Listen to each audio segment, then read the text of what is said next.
చిట్టుకూలి తీవ్రంగా గాయపడ్డ టీచర్ సరళాదేవిని తెలంగాణ ఉద్యమకారుల హక్కుల ఫోరం అధ్యక్షుడు భోర్గి సంజీవ్ హాస్పిటల్లో పరామర్శించారు. కంటోన్మెంట్లో జరిగిన ఈ ప్రమాదంలో ఆమె భర్త రవీందర్ స్పాట్లోనే మరణించారు.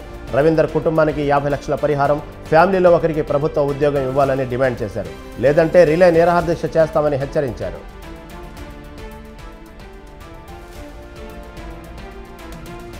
నిబంధనలు పాటించకపోతే పశువుల సంత మూసివేయాలని కాకినాడ జిల్లా జగ్గంపేటలో పశుసంవర్ధక శాఖ అధికారులు జేడీ సూర్యప్రకాశ్రావు సీరియస్ వార్నింగ్ ఇచ్చారు. ఉత్తర్వులు అమలు చేయకపోతే సంత మూసేస్తామన్నారు. జగ్గంపేట పశువుల సంతను ఆయన ఆకస్మికంగా తనిఖీ చేశారు. పశువుల అక్రమ రవాణాపై చర్యలు తీసుకున్నామని జేడీ సూర్యప్రకాశ్రావు తెలిపారు.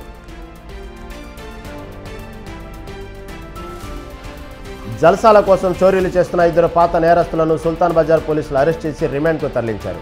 చిన్ననాటి స్నేహితులైన పాత నేరస్తులు జాంబాంగ్ వాసి, లిఖావత్ హుస్సేన్, చాదరఘట్కు చెందిన గౌస్ పాషాను అరెస్టు చేసినట్లు ఏసీపీ శంకర్ వెల్లడించారు. నిందితుల నుండి 4,000 రూపాయలు బైక్ను స్వాధీనం చేసుకున్నట్లు తెలిపారు.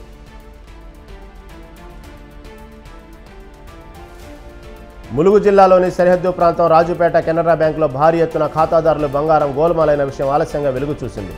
రైతులు, వ్యాపారులు రుణాల కోసం తాకట్టు పెట్టిన సుమారు 2 కిలోల బంగారాన్ని బ్యాంక్ అప్రైజర్ కొట్టేసినట్లు పోలీసులు తెలిపారు. అప్రైజర్ పరారయ్యారు.